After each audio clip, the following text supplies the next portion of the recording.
This video is going to be a tough one to make, but I would be shocked if it goes well for Gilbert Burns this weekend.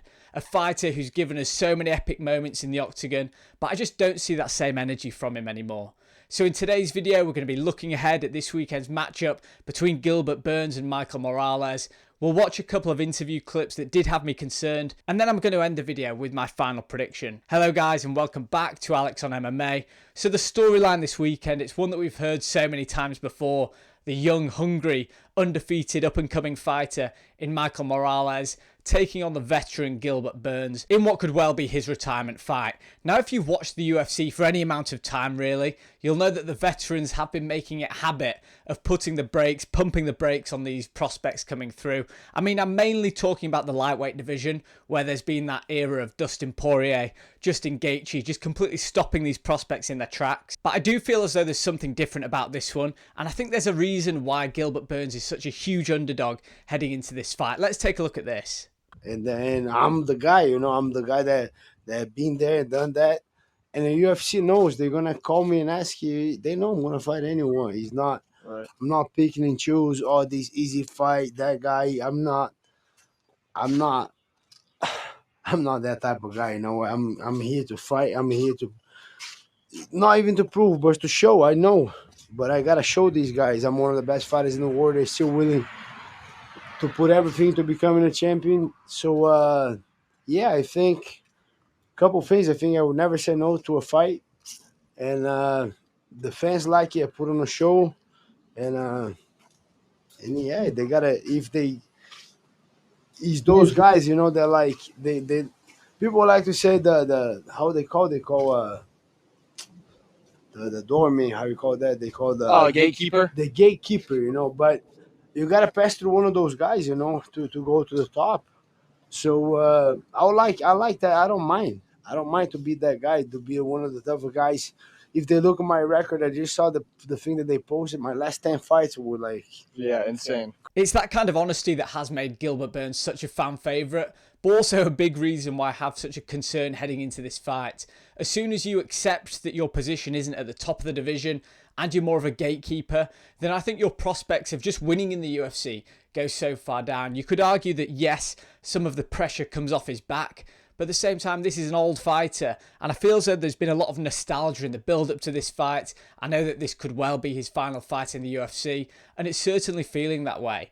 And I just think when you compare that to Michael Morales, who he's facing this weekend, you know that this is a guy who only has his sights set on the top of the division and sees Gilbert Burns as a stepping stone on a way to get there. And look, Gilbert Burns, I'm sure that it's going to still be a tricky fight for as long as it goes on for. He did well against Sean Brady. He did really well against the current champion Jack Della Maddalena. That's why I completely understand if people think that it's a bit harsh the way that I'm approaching this, as though Gilbert Burns is completely finished. I'm sure that he'll put up a fight for as long as it lasts, but these kind of interviews, where there is a real nostalgia seeping through, it feels like a real retirement fight. It feels though his best days are behind him, and fighting a killer in Michael Morales, or someone who could well be a killer in the welterweight division, is just not a good idea, especially when you couple that with a clip that we're about to watch, where Gilbert Burns admits that after the Khamzat fight, that hunger did leave him. So many priorities, so many things, I think, honestly, I think it got way too big after that Shimaev fight, and then Why? And if you don't mind me asking, why do you think what happened there? I think it got a lot of fans. It got a lot of recognition. What is not a bad thing. Rightfully so.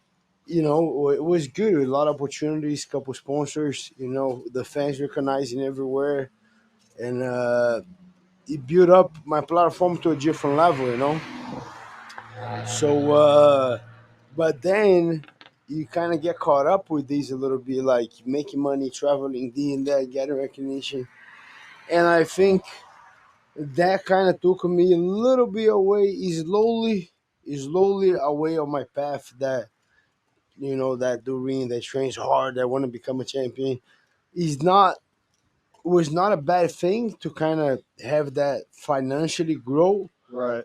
but it kind of took me a little bit out of my path, so this honesty from Gilbert Burns is actually blowing my mind slightly. It's so refreshing hearing a fighter talking like this. Being completely honest, this guy has a fight coming up, And he's saying that, yes, the fame, sponsorships and the attention that he got after that Chimaev fight, it took him off his path becoming champion. I actually find it very refreshing hearing a fighter talking like this. And I'm not just saying about the vulnerability, expressing that mental health route. I'm not even saying that. But you can tell that this is a guy who's taken the time to do that self-reflection, really look inside himself, because it's something important that everyone needs to do, right?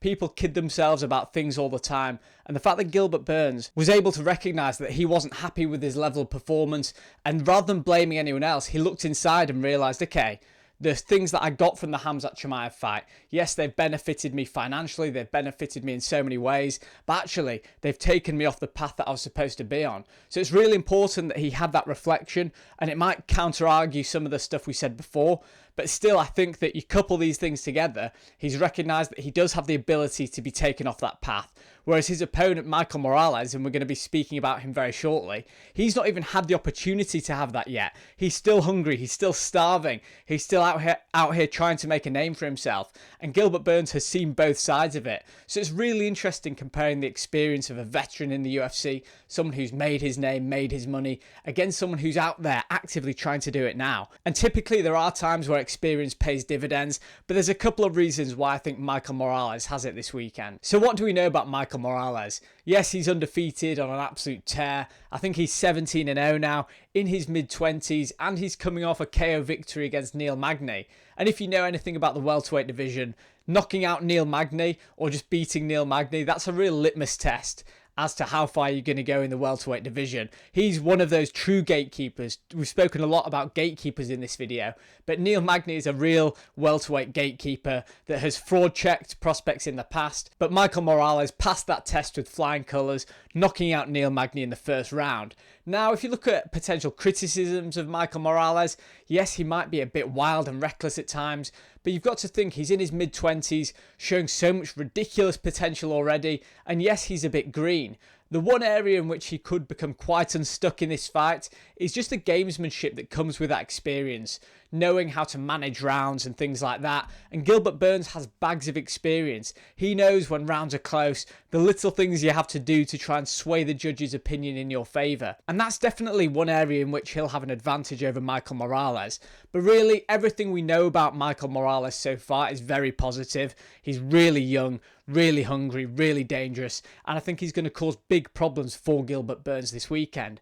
But I don't want it to be all doom and gloom for Gilbert Burns, because I want to recognise what he has done for us. This video might be saying it's all over and doom and gloom for Gilbert Burns, but he gave us these moments, dropping Khamzat Chimaev, dropping Kamaru Usman in that title fight, coming so close to getting that welterweight title. He's given us so many epic moments, such an exciting fighter, and even so an exciting veteran. I think that younger fighters can learn so much from fighters like Gilbert Burns in a time when we are being critical of the up-and-coming fighters who maybe play a bit safe at times, really care a lot more about their defensive responsibility than putting on a show for the fans. Gilbert Burns has always been a fighter who's been out there to do it for the fans. His attitude in those interview clips we just saw are an absolute testament to that. He wants to put on a show. He'll fight anyone, anywhere. And when we're speaking about fighters ducking other fighters and not taking opportunities and things like that, Gilbert Burns has never been that guy. It is a shame that we never saw him wearing UFC gold,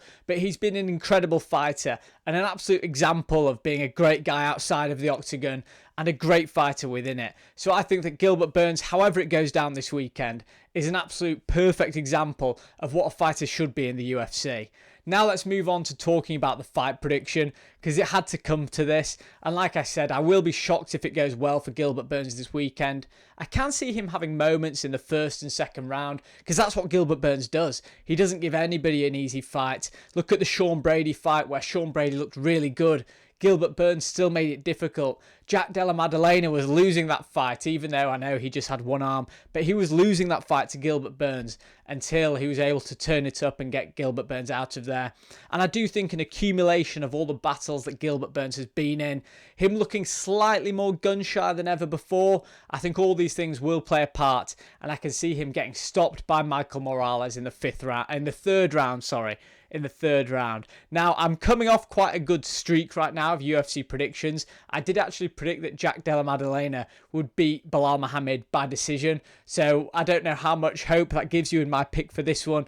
Don't lose any money based on my pick, please. But that's what I wanted to say about Gilbert Burns. Unfortunately, I think this will be the end for Gilbert Burns, but what a fighter he's been, what a career he's had, and all the best for the future. Thank you for watching, guys. If you've not subscribed already, please do subscribe to the channel. Comment below if you think I've been too harsh on Gilbert Burns, even though I have given him quite his respect. I've given him his flowers in this video. Let me know if you think this is the end for Gilbert Burns, and I'll see you in the next video.